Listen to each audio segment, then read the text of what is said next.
Kok suaramu kecil kok? Oke, mari kita baca ya. Kita masuk ke bab 4. Iya. Cara berpikir besar.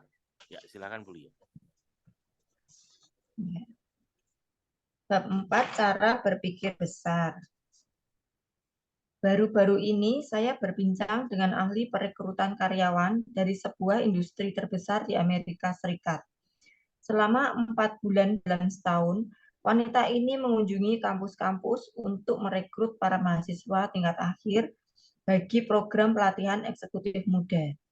Nada ucapannya mengisyaratkan kekhawatirannya terhadap sikap banyak orang yang ia wawancarai. Seringkali saya mewawancarai 8 hingga 12 mahasiswa yang termasuk 3 besar dalam kelasnya. Setidaknya mereka yang tertarik bergabung dengan kami.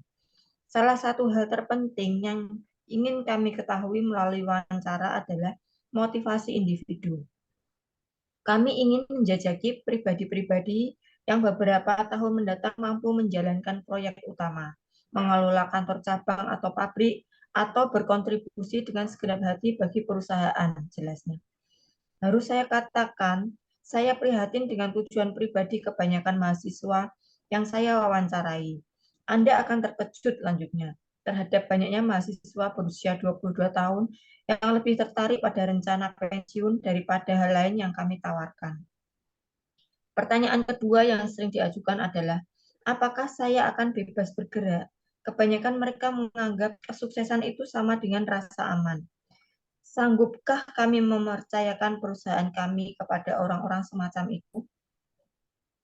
Hal yang kurang saya pahami adalah mengapa para pemuda kini begitu konservatif dan dangkal dalam menatap masa depan. Tiap hari ada banyak peluang menjanjikan. Negara ini tengah membuat banyak kemajuan dalam perkembangan industri dan ilmu pengetahuan. Populasi kita naik pesat. Kini saatnya Amerika mengalami masa kejayaan, pungkasnya. Karena banyak orang cenderung berpikir picik, peluang untuk merebut karir yang menjanjikan itu masih terbuka luas. Terkait dengan kesuksesan, kita tidak diukur dalam sentimeter, kilogram, gelar kesarjanaan, atau latar belakang keluarga. Kita justru diukur berdasarkan besarnya cara berpikir kita. Cara berpikir kita yang besar ikut menentukan ukuran prestasi kita. Nah, mari kita lihat cara mengembangkan pola pikir kita. Pernahkah Anda bertanya pada diri sendiri, apa kelemahan terbesar saya? Mungkin kelemahan terbesar manusia adalah mencela diri sendiri, yaitu meremehkan diri sendiri. Sikap mencela diri sendiri muncul dalam berbagai cara. John melihat iklan lowongan kerja di koran. Itu adalah posisi yang diidamkannya. Tetapi ia batal mengirim surat lamaran di sana karena ia berpikir, saya tidak layak mengisi jabatan itu. Jadi mengapa harus melamar? Jim ingin berkencan dengan Joan, tapi Jim tidak menelponnya karena ia merasa dirinya tidak pantas berkencan dengan Joan. Tom merasa Pak Richard akan menjadi calon pembeli yang potensial untuk produk yang ia tawarkan, tapi Tom tidak menelponnya. Ia menganggap Pak Richard orang penting, sehingga Pak Richard tidak mungkin bersedia menemuinya. Pete sedang mengisi formulir lowongan kerja. Ada satu pertanyaan di formulir. Berapa gaji awal yang Anda harapkan? Pete menulis angka yang rendah karena dirinya merasa tidak layak memperoleh gaji yang tinggi. Ribuan tahun silam, para filsuf memberi nasihat bagi kita. Kenalilah diri Anda. Namun, kebanyakan orang salah menafsirkan nasihat itu menjadi hanya kenali sisi negatif Anda. Anda bisa mengevaluasi diri dengan menyusun serangkaian daftar kesalahan dan kekurangan yang Anda perbuat. Dengan mengetahui kelemahan diri, Anda bisa mengembangkan diri menjadi lebih baik. Namun, jika Anda hanya mengetahui karakteristik negatif, Anda akan berantakan. Nilai Anda akan berkurang. Berikut adalah latihan untuk membantu Anda mengukur besarnya pola pikir Anda. Saya sukses menerapkannya dalam program pelatihan bagi eksekutif dan tenaga penjualan. 1. Tentukan 5 aset utama Anda. Undang beberapa teman yang objektif untuk membantu Anda. Mungkin istri Anda, atasan Anda, dosen Anda, atau beberapa orang yang akan memberi Anda masukan yang sejujurnya. Contoh aset yang bisa disebutkan adalah pendidikan, pengalaman, kemampuan teknis, penampilan, kehidupan rumah tangga yang harmonis, sikap, kepribadian, dan inisiatif. 2. Berikutnya, di bawah setiap aset itu, tulislah nama 3 orang yang Anda tahu sudah meraih kesuksesan tapi tidak memiliki aset sebesar Anda. Begitu menyelesaikan latihan ini, Anda akan sadar bahwa Anda berada jauh di atas banyak orang sukses pada sedikitnya setiap aset. Hanya ada satu kesimpulan jujur yang bisa Anda tarik. Anda sesungguhnya lebih besar dari yang Anda kira. Sesuaikan pikiran Anda dengan besarnya cara berpikir Anda. Berpikirlah sebesar diri Anda. Jangan pernah meremehkan diri Anda. Seseorang dikatakan menguasai banyak kosakata ketika ia mengatakan statis, sementara orang lain hanya memahami kata tetap. Ia mengatakan papa karma ketika orang hanya mengerti jika ia berkata sengsara. Apakah orang itu memahami banyak kosakata layaknya pemikir bijak? Mungkin tidak. Orang yang menggunakan kata dan frasa yang sulit dipahami cenderung dominan dan tinggi hati. Dan orang yang tinggi hati biasanya berpikir picik.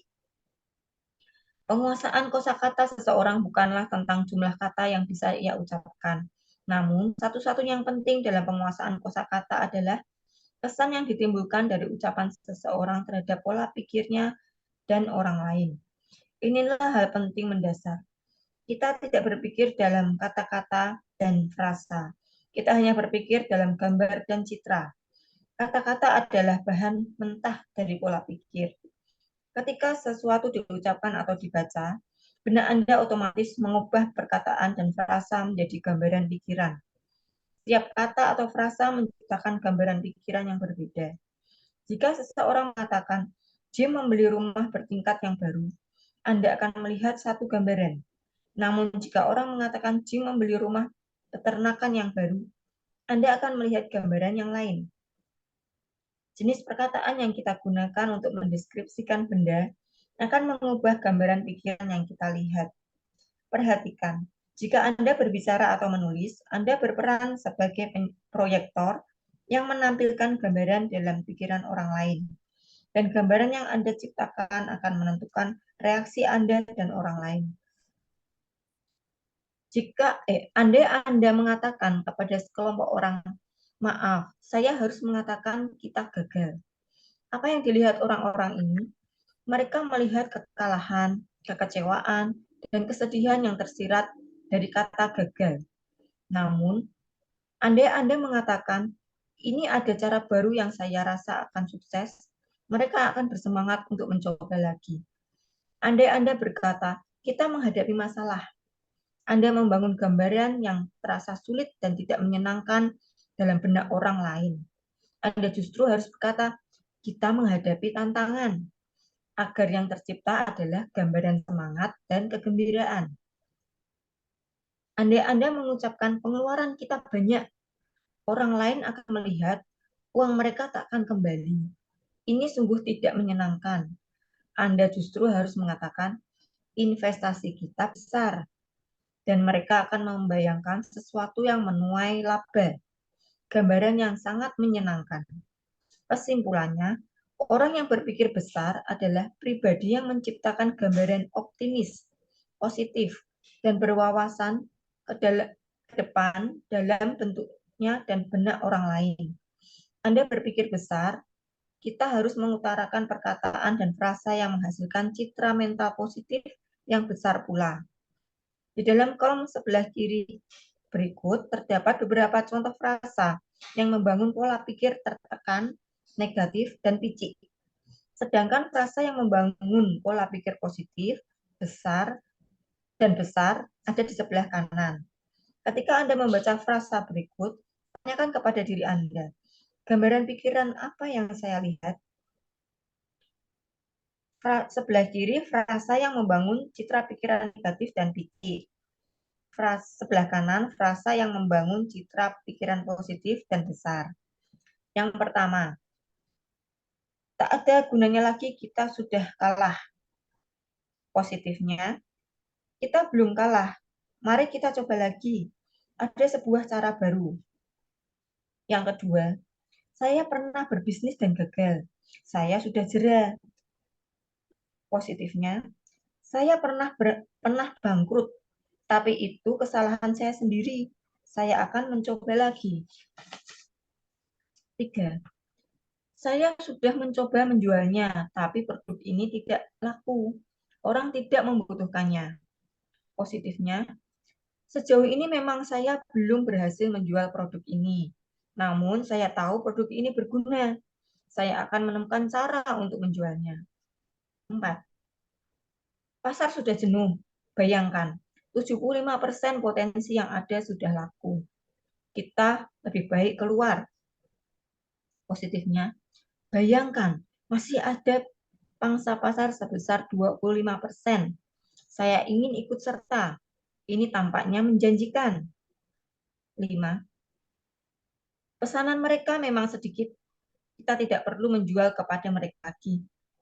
Positifnya, pesanan mereka memang sedikit. Mari kita menyusun rencana untuk meningkatkan pesanan mereka. 6. Menunggu 5 tahun untuk meraih puncak jabatan di perusahaan Anda itu terlalu lama. Keluarkan saya dari sini. Positifnya, 5 tahun tidak terasa lama. Saya butuh 30 tahun lagi untuk meraih puncak jabatan. 7. Pesaing kita lebih baik dalam semua hal. Bagaimana kita bisa mengalahkan mereka? Positifnya, pesaing memang tangguh. Kita tidak menyangkal itu. Tapi tidak ada orang yang punya semua kelebihan. Mari kita rundingkan masalah ini dan memikirkan cara melampaui penjualan mereka di kandang sendiri. 8. Tidak ada orang yang menginginkan produk ini. Positifnya, dalam bentuknya saat ini, produk ini mungkin tak bisa dijual. Mari kita pertimbangkan untuk memodifikasinya. 9. Mari kita menanti hingga resesi terjadi, baru kita membeli saham. Positifnya, mari kita berinvestasi saat ini. Kita bertaruh saat kita makmur, bukan saat depresi. 10. Saya terlalu tua untuk menduduki jabatan itu. Positifnya, usia muda atau tua adalah keunggulan yang berbeda. 11. Cara itu tak akan berhasil. Lihat saja, saya akan membuktikannya.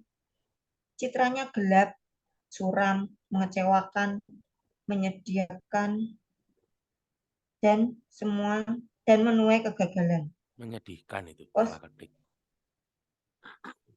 Positifnya, cara itu berhasil. Lihat saja, citranya cerah, penuh harapan, sukses, menggembirakan, dan menuai kemenangan.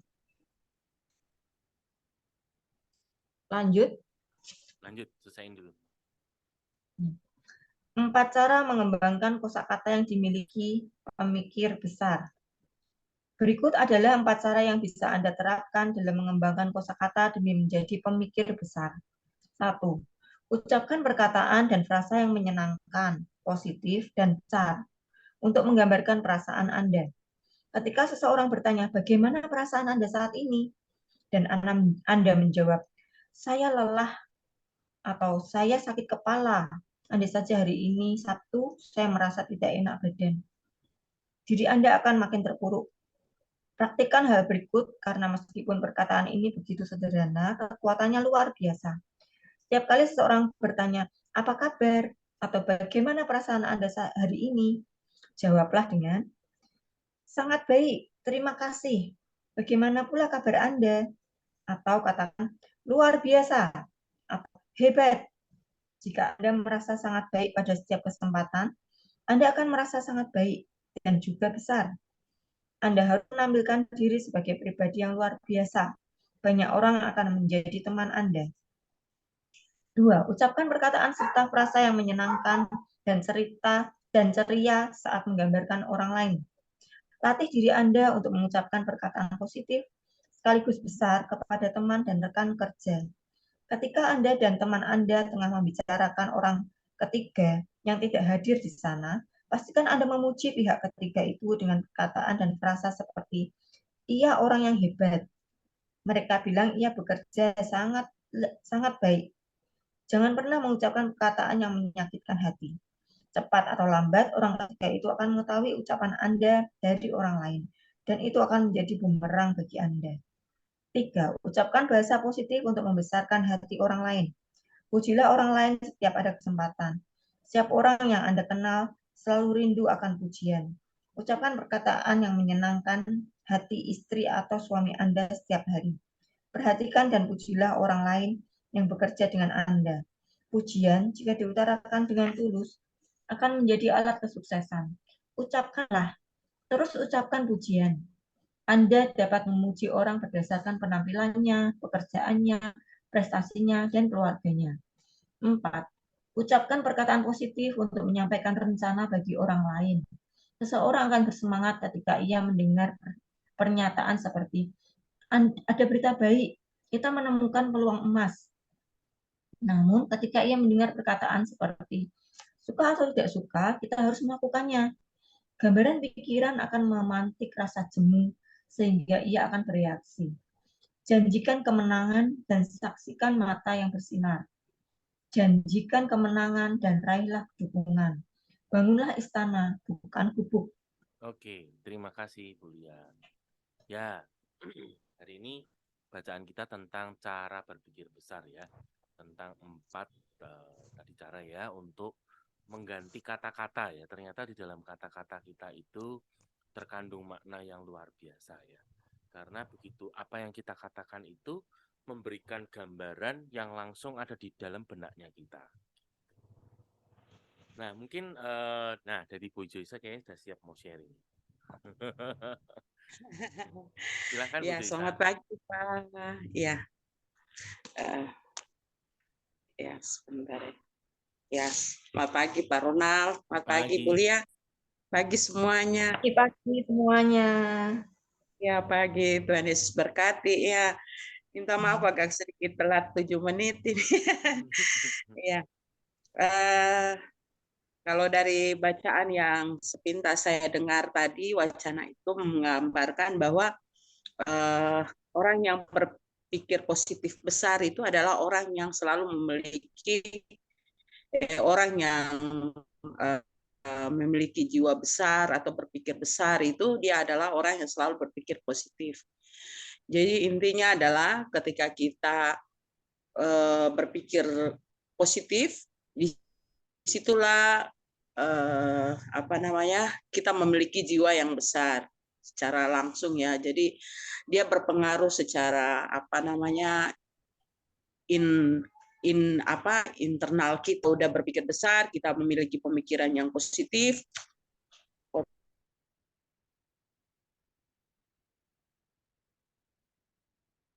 Hilang Bu Joyce-nya.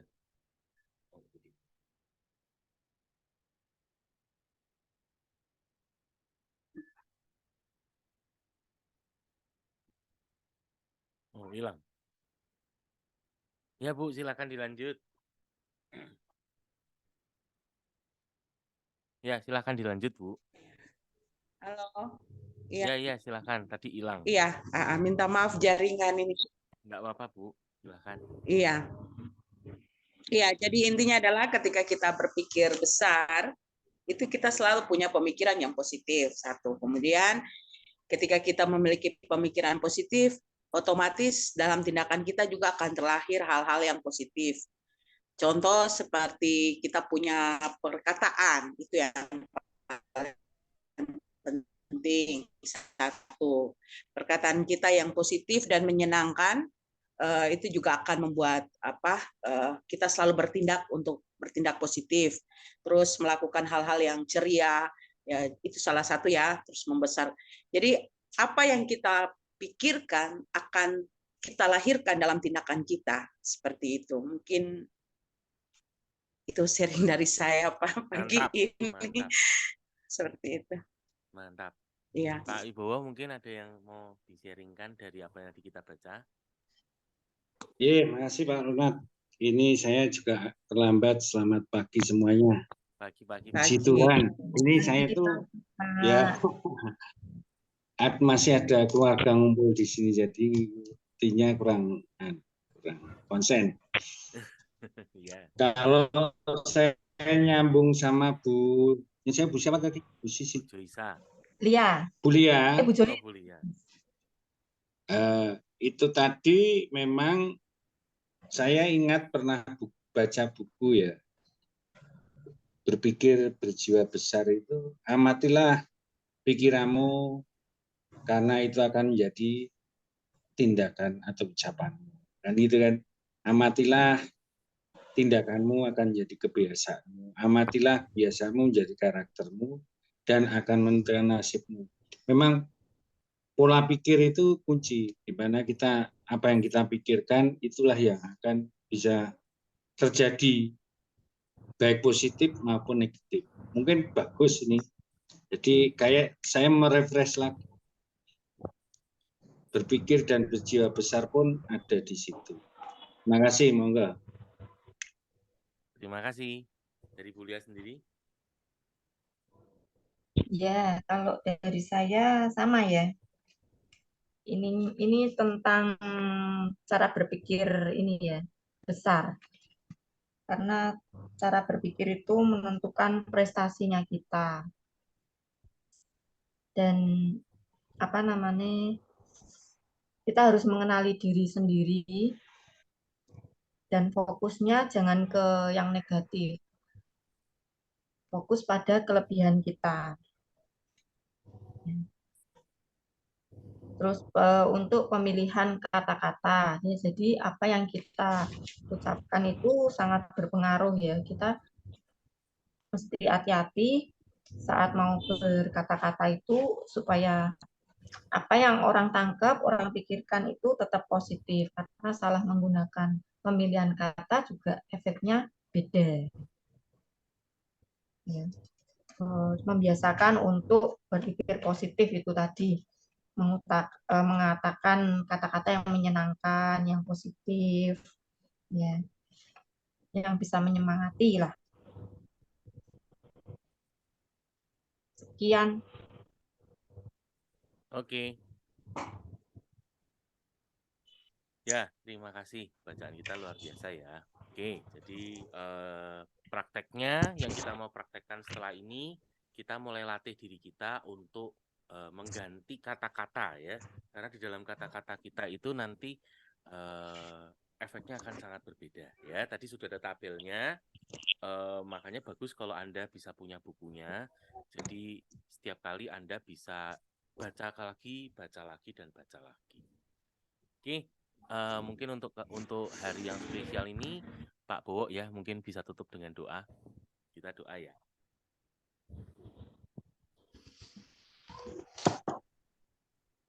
Marilah kita siapkan hati untuk berdoa menutup acara baca buku bersama ini. Doa saya pimpin secara Katolik.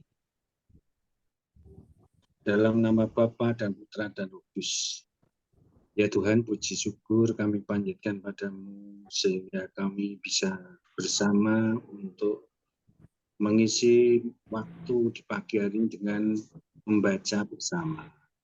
Berkatilah ya Tuhan apa yang kita rencanakan, apa yang sudah kita impikan agar selalu selaras dengan rancangan-Mu, berjalan sesuai kehendak. Kami mohon ya Tuhan apa yang menjadi cita-cita kami, keinginan kami, Tuhan akan membimbing kami menuju arah yang lebih baik.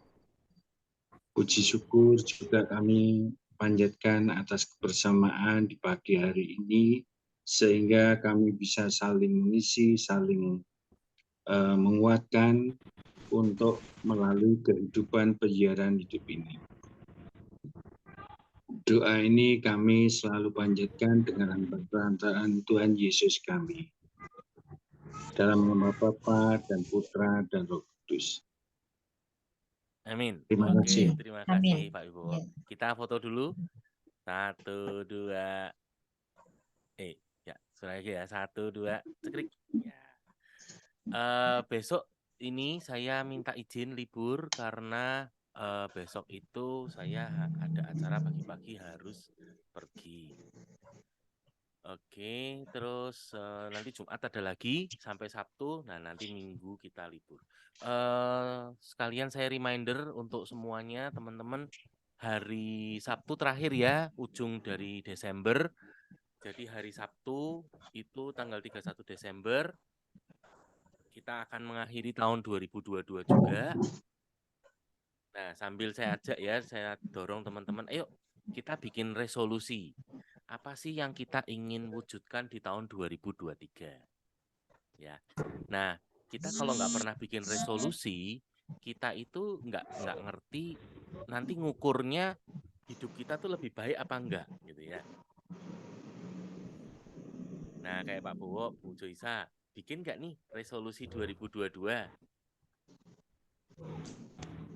Ada ditulis? Ya, Harus Pak. ditulis ya, nggak Ya. bisa Ya. cuma dibayang-bayangkan aja. Wah, 2022. Dan Ya. itu harus spesifik ya, jadi bukan gini, pokoknya 2022 saya ingin hidup saya lebih baik gitu ya. Itu terlalu general sekali, terlalu luas sekali. Jadi kita bikin sesuatu yang lebih detail. Gitu. Apa sih kriteria yang kita mau dengan sesuatu yang dikatakan lebih baik tadi di tahun 2023? Iya, Pak. Ya, supaya nanti di akhir 2023 besok kita bisa mengukur dari sekian banyak nih resolusi yang kita inginkan di 2023, berapa banyak yang tercapai, berapa banyak yang tidak tercapai. Sehingga dari situ kita nanti bisa mengevaluasi diri kita sendiri juga, gitu ya. Nah, apakah tindakan saya selama di 2023 itu memang membawa saya sesuai dengan impian saya, gitu ya. Kan gambarannya kan kayak gini kan, misalnya nih dari kita, tempat kita masing-masing hari ini, oh saya ingin pergi kemana, misalnya katakan kalau kayak Pak Bowo nih dari Bawen, oh saya mau ke Jakarta gitu ya. Nah, kalau Jakartanya itu tidak ditentukan, kita cuma ngomong saya mau pergi, maka ini kan jadi luas sekali. Tapi begitu kita ngomong saya mau ke Jakarta, saya sudah menetapkan ke Jakarta. Nah, berikutnya kita bisa mengambil arah yang sesuai dengan tujuan kita. Misalnya kayak Pak Bowo, kan nggak mungkin kan kalau mau dari Jakarta, mau ke Jakarta dari Bawen, tapi ngambilnya malah ke Tuban dulu, gitu. Atau ngambilnya kemana? Ke Malang dulu. Saya mau ke Malang dulu, Pak Ronald. Atau bahkan saya mau ke Pontianak dulu, kan jadi muternya jauh banget gitu ya. Makanya loh kok nggak sesuai ya gitu. Ternyata arahnya salah gitu ya. Kalau misalnya kayak Bu Joisa nih dari Fak-Fak, oh saya arahnya mau ke Sorong misalnya. Tapi ngambilnya Jayapura dulu. Nah kan muternya jadi kejauhan ya Bu ya.